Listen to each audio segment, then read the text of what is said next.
Joan of Arc was a boss. Schizophrenic? Maybe. But a boss? Definitely.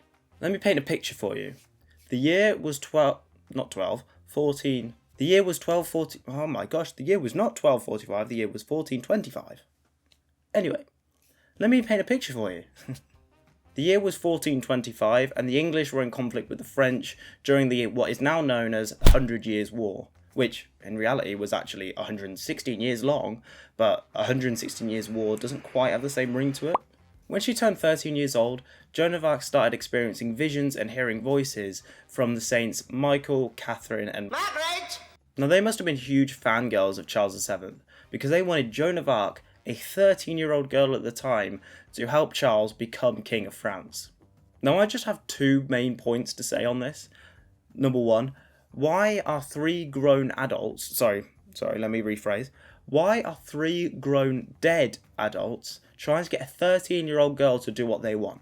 I'm getting the word nonce. And number two, Saint Michael is supposedly the commander of the army of heaven. So in that case, why do they need a 13-year-old girl to lead an army for them? Why can't they just send these dead people from heaven to do their bidding? I mean, I for one would be a lot more afraid of an army of the dead compared to an army of a 13-year-old girl. But that's just me. I can just imagine how that would go. What are you? Please don't hurt me.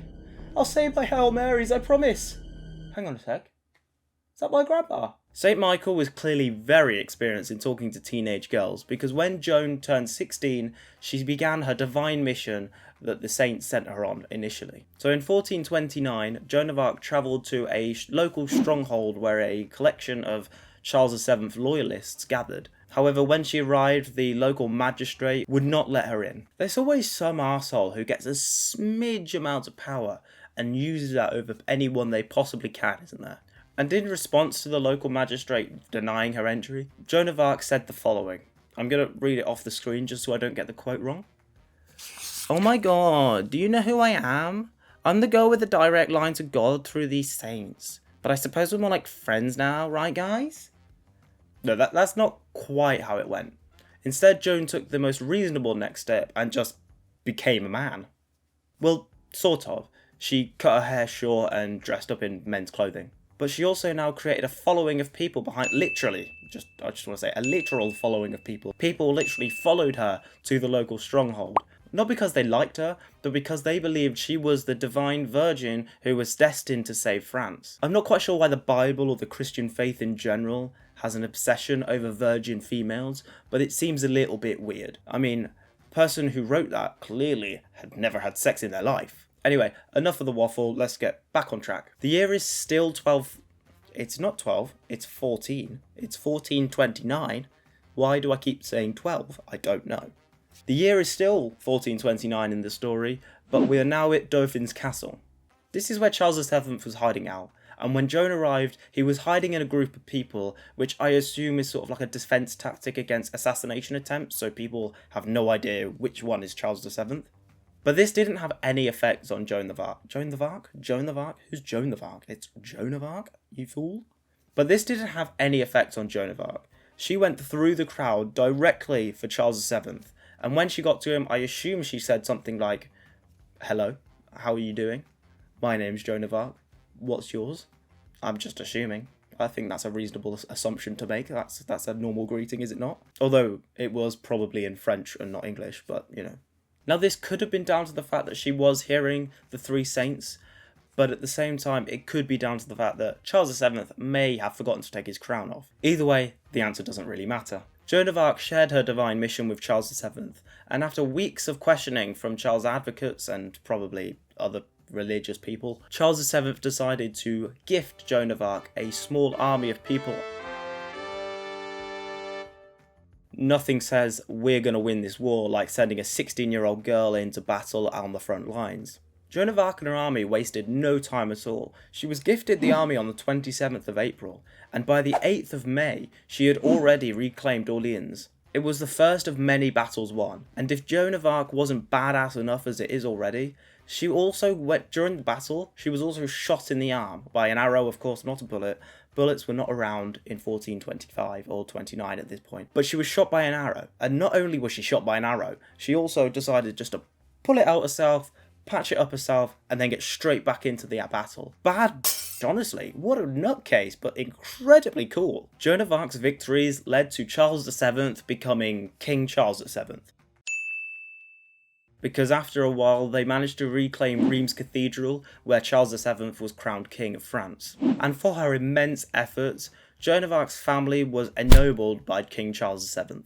Joan of Arc herself also got a reward just for her, in the form of a 100,000 francs bounty from the English. You know what they say, the more successful you are, the more hate you get on yourself. And let's be honest, in history, English people were amazing at hating on other people. It was going so well for Joan of Arc, until it wasn't. And in May 1430, she was captured by the Burgundians. Got there eventually, had to read it, but I still got there. But remember that bounty I mentioned just 2 seconds ago? Joan of Arc was sold to the English. And as we all know now, nothing goes well when you're sold to the English. There's no sugarcoating it. English people in history were horrendous, ruthless, and just heartless to anyone outside their country. Anyway, on a lighter note, in 1431, Joan of Arc was tried. But not for killing loads of English people, fighting back against the English, and allowing France to reclaim a lot of their lands. No. She was tried for the biggest crime of all, rejecting the church's authority in favour of her own inspiration and direct line to God. The church are never too happy with random strangers having a direct line to God because they can't control it. Oh, and also witchcraft, because why not? If a woman in history caused a problem, there is nothing more successful of a solution than trying them for witchcraft. However, after her sentencing to be executed, Joan of Arc agreed to what the church wanted and was imprisoned indefinitely. So she wasn't going to die, but she wasn't also ever going to see the sun again. Swings and roundabouts, I suppose. Joan of Arc was also ordered to stop wearing boy clothes. However, Saint Catherine and Margaret were not very happy with this, and so ordered her to put them back on. The saints must not have had any more use for her, as this decision eventually led her to being labelled as a heretic. And what was the sentencing of a heretic? That's right, killing them! Being burned at the stake. Let's go! Woo! On the 30th of May, 1432, Joan of Arc, a now 19-year-old girl, a heroic warrior for the French people, was burned at the stake. Her only request prior to her execution was that a priest say the prayers loud enough that people can hear it over the flames, and also probably the screams that were likely to follow. She was arguably one of the greatest warriors of her time, and possibly history itself. Joan of Arc's story is a great example of how belief is one of the most powerful things. Not only in a religious sense, but just a belief in anything. A belief that you can do it. A belief that you can achieve whatever you want to achieve. That is what drives people, and that is what can improve everyone's life as a whole. It's a really important message to take away, and so in that case, I want you to make like Journey and don't stop believing. Oh my God, that was horrendous. Why did I even say that? I hate myself for saying that. But it's kind of true. I'm just saying, it's kind of true.